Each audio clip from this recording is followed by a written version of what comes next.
Alessandra, who only sought a way out of a difficult family situation, found herself engaged to one of the most powerful men in the land. A whirlwind romance, or perhaps a carefully calculated arrangement? What will become of Alessandra in her new role as Duchess? Will she find happiness with Edgar, or is she simply trading one cage for another, gilded though it may be? And what of Edgar's true intentions? Is this a loveless marriage of convenience, or does he harbor deeper feelings for his soon-to-be wife?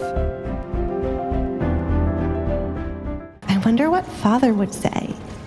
Will he finally show more interest in me? Alessandra leaned her head against the wall as she thought about tomorrow.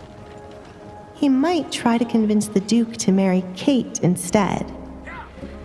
Oh, tomorrow will be a chaotic day. She closed her eyes, enjoying the peace while it lasted. As the carriage returned home, Alessandra wasn't surprised to see a figure standing with his arms folded by the door. Her father knew his wife wouldn't be pleased about her leaving home, and Alessandra had made sure to leave before Katrina could stop her. First Kate, and now it was Katrina's turn. When the carriage stopped, Alessandra opened her door herself, since everyone was afraid to get too close to her. She kept her head down to avoid looking at Katrina as she walked to the entrance of their home. "Good morning, Katrina," she greeted the woman as she neared her.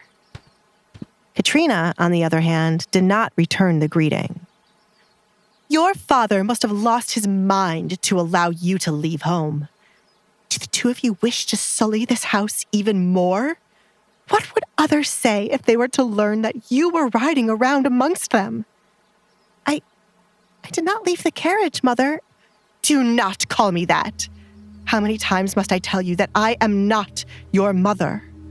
Your own mother ran away and left you here to be raised by your father. I am not going to do her job for her.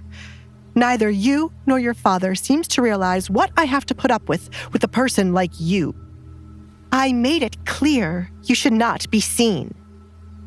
Katrina was furious to learn Desmond allowed Alessandra to leave without consulting her. "Do you not understand the trouble you caused for us, Alessandra?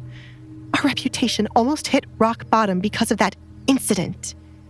Never ask to leave this place again, or I will see to it that you may never leave your bedroom.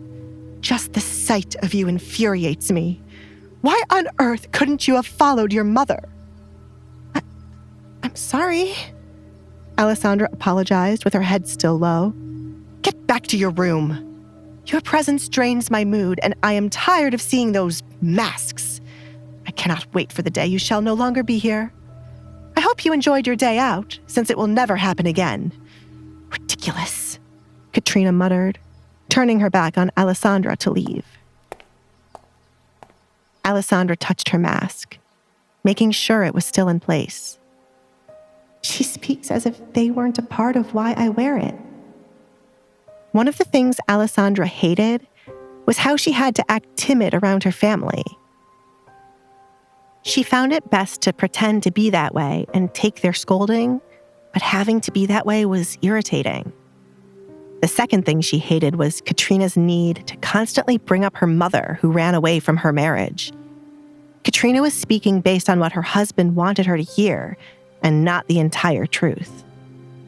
"It'll all be over soon," Alessandra said to cheer herself up. It was unfortunate the day might go by slowly now that she really wanted tomorrow to come quickly. A lot could happen before it was time for Edgar to visit her home. "Stay out of sight." It was the best thing to do in order to avoid more accidents happening. Edgar might have already picked up someone who had hurt her hand, but Alessandra did not want to involve him in her family affairs and drama. She was well aware he could punish Kate for her, but she did not wish for that to happen. Alessandra wanted to give her family the life they dreamed about, a life without her in it. Involving Edgar in it would only cause too many problems. It was best to cut ties with her family peacefully, as she did not hold a grudge for the way she'd been treated. Alessandra hurried back to her room to avoid running back into Katrina or meeting Kate again. However, upon reaching her door, She was puzzled to find it slightly ajar, as if someone had been inside of it after she left. It could have been Katrina, confirming that her father allowed her to leave. That was what Alessandra hoped, but her anxiety increased seeing Kate standing by her window. "Kate," she called out to her sister. "Oh, you're back already? In time to witness the fun. My mother said we were not allowed to have pets. Imagine my surprise when I saw this little creature in here." Kate held up the kitten Alessandra had been feeding. She was holding it outside the window, prepared to drop it right before Alessandra arrived. "Kate, I will take care of it. Please do not harm an innocent creature." Alessandra took careful steps forward, wishing to take the kitten before Kate could do the unthinkable. Alessandra's heart pounded in her chest. Each step she took towards her sister felt like walking a tightrope. The kitten mewled pitifully, dangling precariously in Kate's grasp. Alessandra knew any wrong move could send the tiny creature plummeting to the ground. But what could she do? But how much longer could she play this game? How long could she endure Katrina's scorn and Kate's cruelty? And, most importantly, what would happen if she finally broke? Would she lose everything she was working towards? Or would she finally find the strength to fight back? Hey, I'm Alexandria. If you're wondering what happens next, download the Pocket FM app now and listen to the exciting episode of Duke's Masked Bride.